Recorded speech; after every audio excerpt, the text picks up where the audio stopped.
Hello students, myself Manoj Kumar Sharma, Assistant Professor, Poddar Management Training Institute, वाटेगा। विद्यार्थियों, आज हम अधिगम सिद्धांतों के अंतर्गत सक्रिय अनुबंधन के सिद्धांत का अध्ययन करेंगे। विद्यार्थियों, इस तस्वीर को आप जरा ध्यान से देखिए। मैं इनका परिचय आपसे करवाता हूँ। ये तस्वीर महान मनोवैज्ञानिक, व्यवहारवादी, लेखक और दर्शन शास्त्री की है। इनका नाम B.F. स्किनर है और इनका जन्म 20 मार्च 1904 को अमेरिका। विद्यार्थियों, इस सिद्धांत को अन्य नामों से भी जाना गया, जिसमें से प्रमुख 4 सिद्धांत हमारे सामने आए। पहला क्रिया प्रसूत सिद्धांत, दूसरा यांत्रिक अनुबंधन सिद्धांत, तीसरा प्रतिबंध कार्यात्मक अनुबंधन और चौथा है सक्रिय अनुबंधन। हमारे सिद्धांत समक्ष आए। विद्यार्थियों, अब हम क्रिया प्रसूत अनुबंधन के अर्थ के बारे में समझेंगे। स्किनर ने व्यवहार की पुनरावृत्ति व परिमार्जन, उसके परिणामों द्वारा व्यवहार को क्रिया प्रसूत व्यवहार तथा इस प्रकार के व्यवहारों को सीखने की प्रक्रिया को अनुबंधन या क्रिया प्रसूत अनुबंधन कहा है। जैसा कि आप सबको विदित है, इन्होंने 2 प्रयोग किए।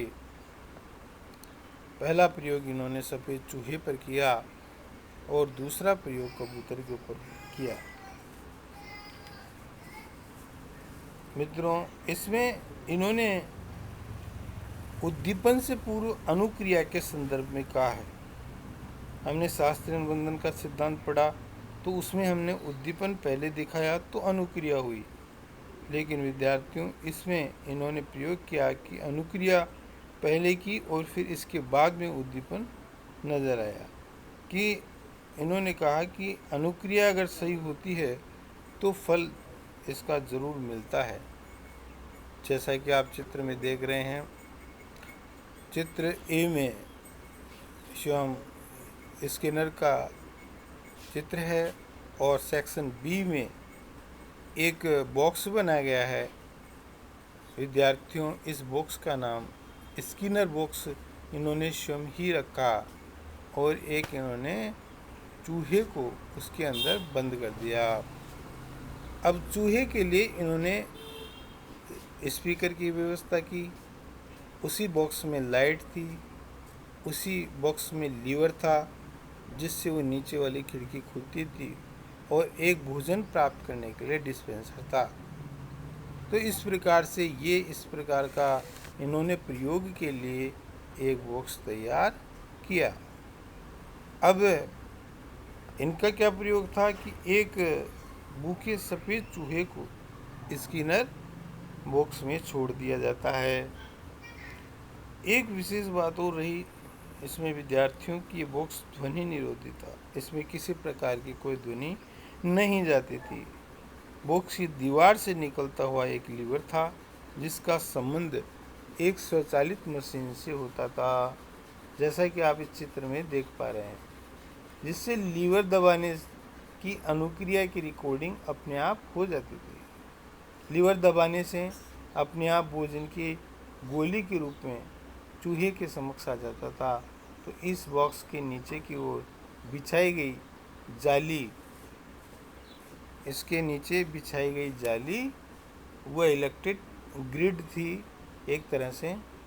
तो अगर वह प्रयास वहाँ करता, क्योंकि चूहा भूखा था और उसने लीवर के पास आने से और डिस्पेंसर के पास आने से पूर्व चारों तरफ उसका भ्रमण किया, घूमा, दीवार को, उस बॉक्स की दीवार को काटने की कोशिश की। जब वो समय असफल रहा तो इसने छटपटाहट शुरू की, इसने अनुक्रिया प्रदर्शित की क्योंकि जो गलत लीवर अगर दबाता तो इसको करंट लगता था। इस प्रकार इसको नकारात्मक पुनर्बलन भी मिलता था। अब इस प्रयास में ये बॉक्स के उस लीवर के नज़दीक आया और जैसे इसने लीवर दबाया तो उस डिस्पेंसर के ज़रिए भोजन के रूप में कुछ गोलियां इसको प्राप्त हो गई और वह इसको खाकर और संतुष्ट हो गया। फिर इसी प्रकार से यह प्रयास बार बार दोहराया गया। अब बार बार चूहा उस स्किनर बॉक्स के चारों तरफ नहीं घूमता था, वह केवल सही लीवर को दबाता था जिससे डिस्पेंसर के थ्रू उसको भोजन के रूप में गोलियां आकर मिलती थी और उसे वो खाकर वो संतुष्ट हो जाता था। इस प्रकार से इन्होंने ये प्रयोग इस विद्यार्थियों, आप दूसरे चित्र को देख रहे हैं। स्किनर का ये दूसरा प्रयोग था, ये कबूतर के ऊपर किया गया। आप देख रहे हैं प्रस्तुत चित्र में कबूतर बना हुआ है, उसमें एक बर्तन रखा गया है और एक तरफ से उसे एक इलेक्ट्रिक ग्रिड उसके भी बिछाई गई है। इसको भी स्किनर बॉक्स के नाम से ही जाना गया।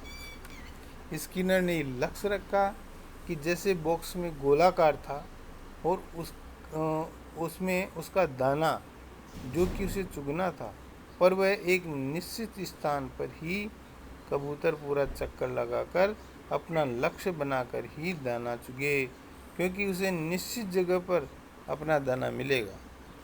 चारों तरफ अगर चोंच से वो प्रहार करता तो उस समय वह इलेक्ट्रिक ग्रिड एक्टिव हो जाती और उसको करंट का झटका महसूस होता, इससे वह नकारात्मक पुनर्बलन उसको मिलता।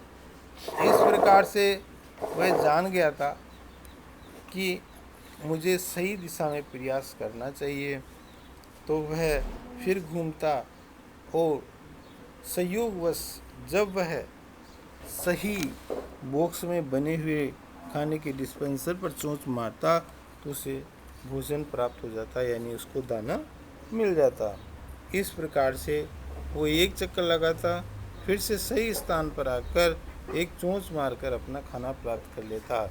इस प्रकार से ये क्रिया उसके व्यवहार में आ गई और व्यवहार में आने के बाद में उसने बिना किसी देरी किए ये क्रिया वो तुरंत कर लेता था। जैसे ही उस बॉक्स के अंदर जाता या उसको बंद किया जाता तो वह निश्चित स्थान पर चोंच मारकर अपना भोजन प्राप्त कर लेता था। इस प्रकार से इन्होंने विद्यार्थियों educational implication of Skinner theory, यानी इसमें शैक्षिक उपयोग क्या, इन्होंने किस प्रकार से ये बताया कि शिक्षा में ये सिद्धांत किस प्रकार से लागू किया जा सकता है या ये किस प्रकार से होगा। तो स्किनर ने सिद्धांत का शिक्षा में प्रयोग इस प्रकार से बताया। सबसे पहले पुनर्बलन के उदाहरण। शैक्षिक वातावरण में बालक की अनुक्रियाओं पर सकारात्मक और नकारात्मक पुनर्बलन देके व्यवहार का परिमार्जन करने की बात स्किनर की देन है। इन्होंने कहा है कि अगर किसी तुच्छ जैसे पशु पर इसको किया जा सकता है, जानवर पर इसको किया जा सकता है, तो यह सिद्धांत एक बालक के ऊपर भी लागू किया जा सकता है। क्योंकि आपने देखा होगा कि एक छोटा बच्चा अच्छा काम करता है, आपने उसकी कॉपी में गुड डाल दिया तो बच्चा प्रसन्न हो जाता है, उसको स्टार डाल दिया तो बच्चा प्रसन्न हो जाता है, टॉफ़ी आपने उसको दे दी तो बच्चा प्रसन्न हो जाता है। इस प्रकार से ये आपकी द्वारा दी गई वस्तुएं उस पुनर्बलन का कार्य करती हैं। दूसरा है पुरस्कार और दंड की व्यवस्था। Arrangements of prize and the punishments. अधिगम में पुरस्कार व दंड प्रभावी और व्यवस्था को प्रस्तुत किया है, यानी पुरस्कार हमेशा अधिगम को प्रभावी बनाता है और नकारात्मक दंड हमेशा गलत सीखने से रोकता है। अगर मान लीजिए किसी विशेष विषय का भय है या विद्यालय के द्वारा चलाए जा रहे नियम हैं उसमें इस प्रकार के विभिन्न कार्यक्रम भी किए जाते हैं जो उस पढ़ाई व्यवस्था से अलग होते हैं, जैसे कि साथ में खेल कूद करवाना, सांस्कृतिक कार्यक्रम करवाना, इस प्रकार से डिबेट करवाना, शनिवार के दिन बाल सभाएँ करवाना। अब उसके अंदर जो बालक अच्छी अपनी परफॉर्मेंस देता है तो उसे पुरस्कार दिया जाए, और यदि वो किसी प्रकार की त्रुटि करता है, कक्षा में होमवर्क समय पर नहीं किया या अभद्र व्यवहार किया, साथियों से असत्य भाषण किया, अपनी पुस्तकों को हानि पहुंचाई, तो इस प्रकार से आप उन्हें दंड देकर उस गलत कार्य को करने से रोका जा सकता है। विद्यार्थियों, फिर तीसरा उन्होंने बिंदु बताया शिक्षण मशीन की अवधारणा, कॉन्सेप्ट ऑफ टीचिंग मशीन। विद्यार्थी स्वयं अपनी गति से सीखने की क्षमता रखता है। इसके उन्होंने कहा कि विद्यार्थी को स्तरानुसार शिक्षण सामग्री का प्रयोग करना चाहिए, अर्थात जो करिकुलम फिक्स हैं, जो पाठ्यक्रम निर्धारित हैं, और उन कार्यक्रमों में, उन विषयों में, जैसे प्रमुख विषय विज्ञान है, विज्ञान में विभिन्न तरह के प्रयोगों के बारे में उनको बताया और उनको समझाया कि प्रयोग किस प्रकार से होता है, इसमें किस प्रकार से इसका प्रयोग किया जाता है। और जैसे कक्षा पूर्व प्राथमिक की है, इसके बाद में उच्च प्राथमिक की है, माध्यमिक की है, उच्च माध्यमिक की है, इन विभिन्न कक्षाओं को अध्ययन करवाने के लिए विभिन्न प्रकार के सहायक सामग्रियों की आवश्यकता पड़ती है, और अगर वो प्रयोग ली जाए तो शायद शिक्षक बेहतर ढंग से उन्हें सिखा पाता है। अब है अभिक्रमित अनुदेशन। अभिक्रमित अनुदेशन इस योजना में पठन सामग्री छोटे छोटे पदों में विभाजित करके बालक के समक्ष प्रस्तुत किए जाते हैं और बालक उन्हें उन पदों को सीखता है। यदि किसी प्रकार का कोई अध्ययन या किसी प्रकार का कोई विषय, किसी प्रकार का टॉपिक यदि बड़ा है तो उसको विभाजित कर लें। विभाजन करने की ये प्रक्रिया वह अध्ययन विद्यार्थियों के लिए प्रभावी बन जाता है कि एक चीज़ सूक्ष्म शिक्षण जैसे है, इसमें एक पीर टीचिंग होती है जिसमें 2 या 3 बालक ग्रुप बनाकर आपस में ही अध्ययन करने की कोशिश करते हैं, तो ये अधिगम की दिशा में बहुत अच्छा कार्य है। विद्यार्थियों, अगले अधिगम सिद्धांत के साथ में फिर मिलेंगे। तब तक के लिए हैव ए गुड डे।